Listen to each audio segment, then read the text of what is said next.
about time. What's going on? Rumor Report. Rumor Report. This is the Rumor Report. Talk to him. With Angela Yee on The Breakfast Club. Well, O.J. Simpson is a free man. Now, of course, we told you before they weren't saying exactly when he would be released, what location he would be released at. He was released early Sunday morning. He took all of his belongings with him because he thought that fellow inmates and prison staff would possibly try to sell some of those items on eBay for some cash if he left anything behind.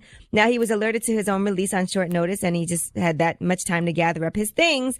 Of course, TMZ caught up with him, and here's what happened. Hey, how in the y'all stalking me?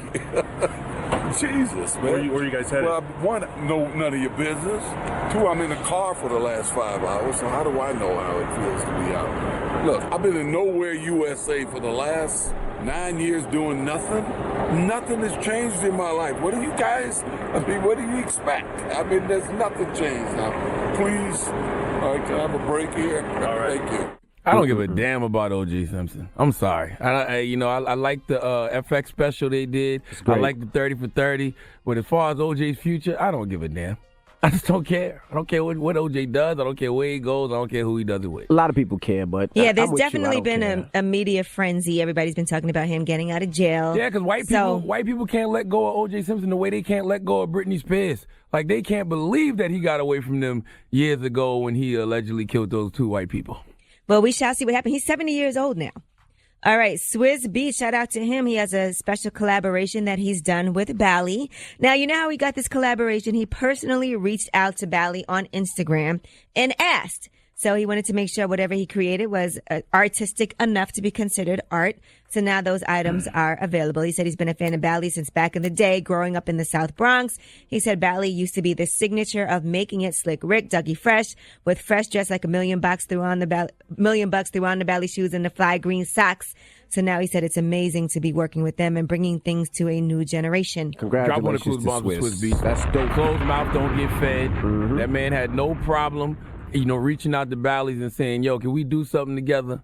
That's what I like about people, man. And Bally's was making dope stuff beforehand, so to tag up with Swizz is just dope, man. Really dope. All right, shout out to everybody in Columbia, South Carolina. Well, 803.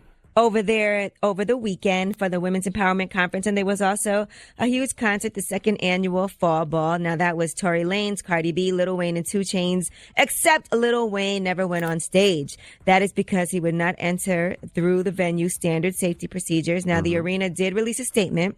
They said, while we regret the artist's decision not to perform, Colonial Life Arena is not willing to bypass its security standards and jeopardize the safety of its patrons, performers, or staff members.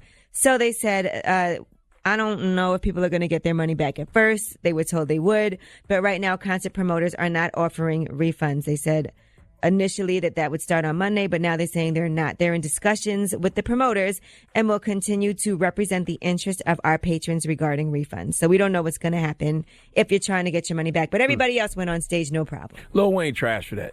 And the reason he's trash for that is, number one, you got an obligation to your fans. Number two, that's just your ego, because I'm sure you didn't have nothing on you. And number three, if you walk into a venue and you tell the venue you don't want to be searched, of course they're gonna really want to search you harder after that. Well, I wouldn't say he's trash, because I'm sure, because this happened to him several times, that's probably in his rider.